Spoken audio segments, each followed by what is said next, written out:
राम राम दोस्तों, जय बाबा नीम करोली महाराज जी की। आशा है कि बाबा नीम करोली जी की आपके ऊपर भी अपार कृपा होगी, आपके घर परिवार में भी सभी कुशल मंगल हो, यही मैं प्रार्थना करता हूँ बाबा नीम करोली जी से और सभी देवी देवताओं से। दोस्तों, मैंने सभी देवी देवताओं का आह्वान कर लिया है। हनुमान जी भी राजे हैं, उनका भी आह्वान किया है, और इन्हीं की उपस्थिति में मैं आपको श्रीमद् वाल्मीकि रामायण अयोध्या कांड का 53वां सर्ग सुनाऊंगा। इसे सुने और श्री राम जी की ये महिमा, इसकी आपके ऊपर भी अपार वर्षा हो, यही मेरी प्रार्थना है सभी देवी देवताओं से। जय श्री राम। तो शुरू करते हैं दोस्तों। 53वां सर्ग। श्री राम का राजा को उपालंब देते हुए कैकेयी से कौशल्या आदि के अनिष्ट की आशंका बताकर लक्ष्मण को अयोध्या लौटाने के लिए प्रयत्न करना, लक्ष्मण का श्री राम के बिना अपना जीवन असंभव बताकर वहां जाने से इनकार करना, फिर श्री राम का उन्हें वनवास की अनुमति देना। उस वृक्ष के नीचे बैठकर आनंद प्रदान करने वालों में श्रेष्ठ श्री राम ने सायंकाल की संध्योपासना करके लक्ष्मण से इस प्रकार कहा। सुमित्रानंदन, आज हमें अपने जनपद से बाहर यह पहली रात प्राप्त हुई है जिसमें सुमंत्र हमारे साथ नहीं है।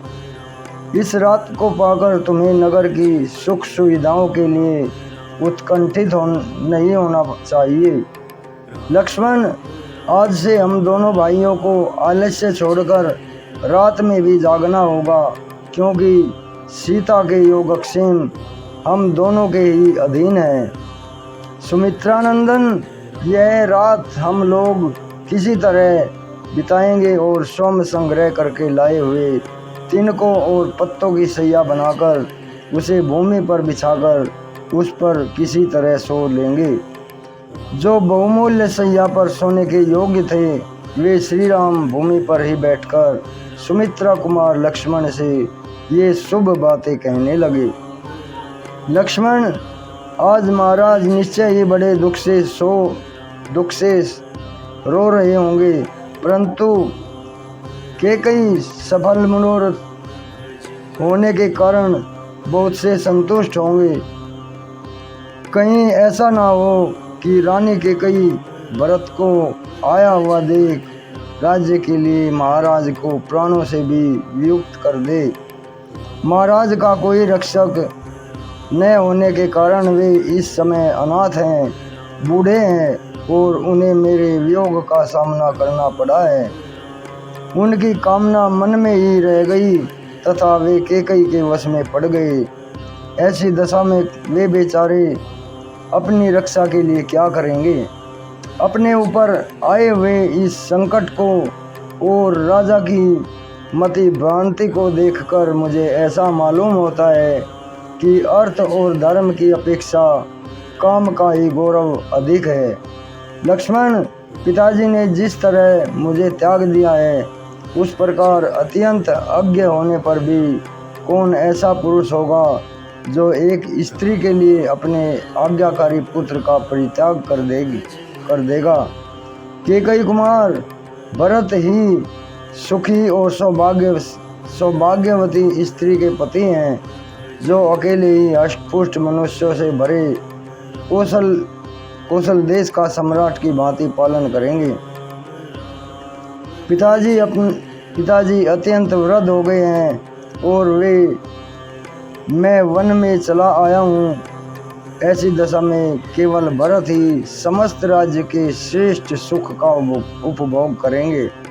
सच है, जो अर्थ और धर्म का परित्याग करके केवल काम का अनुसरण करता है वह उसी प्रकार शीघ्र ही आपत्तियों में पड़ जाता है, जैसे इस समय महाराज दशरथ पड़े हैं। सो मैं समझता हूँ कि महाराज दशरथ के प्राणों का अंत करने, मुझे देश निकाला देने और भरत को राज्य दिलाने के लिए कैकेयी इस राजभवन में आई थी। इस समय भी सौभाग्य के मद से मोहित हुई कैकेयी मेरे कारण कौशल्या और सुमित्रा को कष्ट पहुंचा सकती है।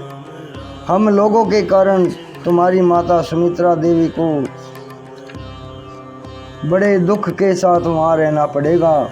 अतः तुम यहीं से कल प्रातः अयोध्या को लौट जाओ। मैं अकेला ही सीता के साथ दंडक वन को जाऊंगा। तुम वहाँ मेरी असहाय माता कौशल्या के सहायक हो जाओगे।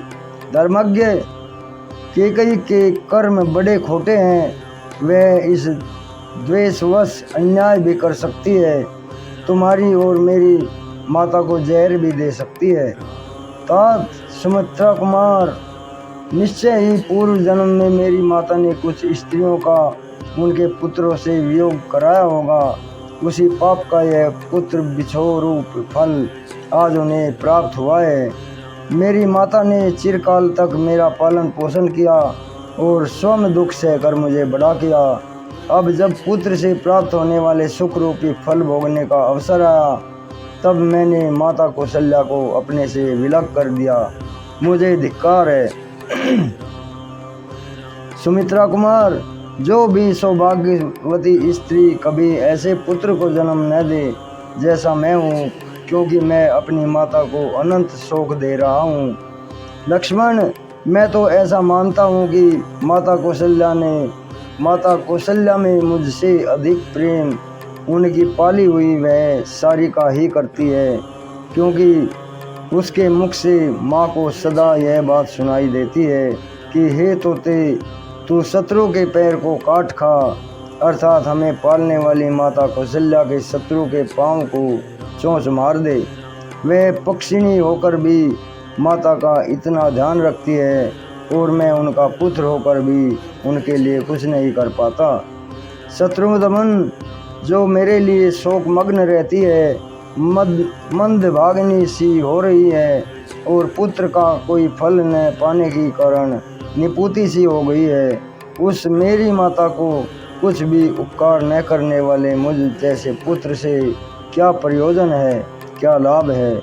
मुझसे बिछुड़ जाने के कारण माता कौशल्या वास्तव में मंदभागिनी हो गई है और शोक के समुद्र में पड़कर अत्यंत दुख से आतुर हो उसी में शयन करती है।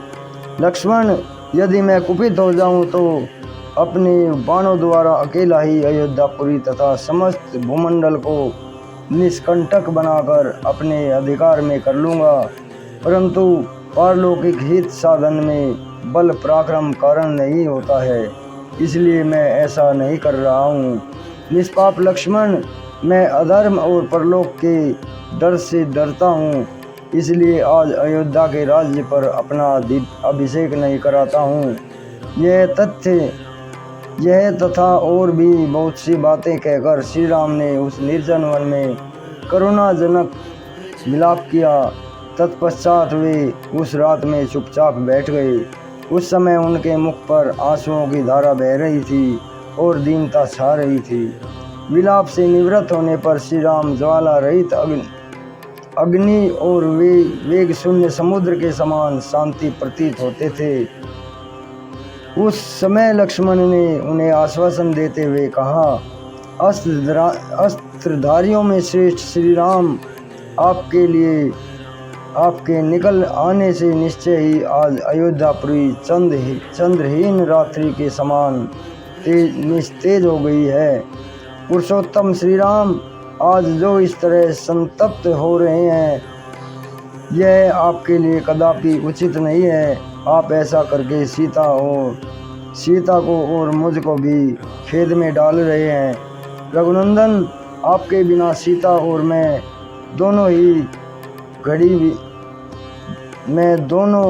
दो घड़ी भी जीवित नहीं रह सकेंगे। ठीक उसी तरह जैसे जल से निकले हुए मछली नहीं जी पाती। शत्रुओं को ताप देने वाले रघुवीर, आपके बिना आज मैं न तो पिताजी को, न भाई को और न माता सुमित्रा को और न ही स्वर्गलोक को ही देखना चाहता हूँ। तदनंतर वहाँ बैठे हुए धर्मवत्सल सीता और श्री राम ने थोड़ी ही दूर पर वट वृक्ष के नीचे लक्ष्मण द्वारा सुंदर ढंग से निर्मित हुई सैया देखकर उसी का आश्रय लिया, अर्थात वे दोनों वहाँ जाकर सो गए।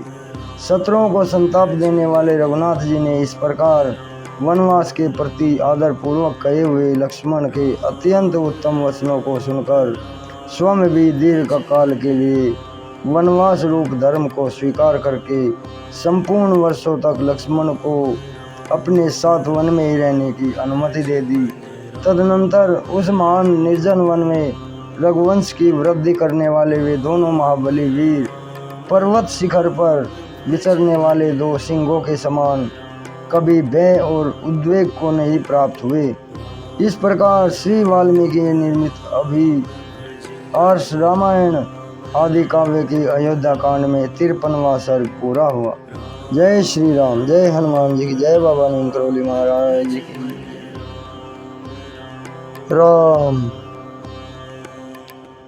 प्रभु आँखों में ला। तो दोस्तों, ये श्रीमद् वाल्मीकि रामायण अयोध्या कांड का 53वां सर्ग था। कल मैं आपको इसका 54वां सर्ग सुनाऊंगा। लक्ष्मण और सीता सहित श्री राम का प्रयाग में गंगा यमुना संगम के समीप भारद्वाज आश्रम में जाना, मुनि के द्वारा उनका अतिथि सत्कार, उन्हें चित्रकूट पर्वत पर ठहराने का आदेश तथा चित्रकूट की महत्ता एवं शोभा का वर्णन। तो अभी आज्ञा लेता हूँ दोस्तों। चैनल को सब्सक्राइब करें और आगे भी शेयर करें इस राम जी की महिमा को। जय श्री राम, जय हनुमान जी की, जय बाबा नीम करौली महाराज।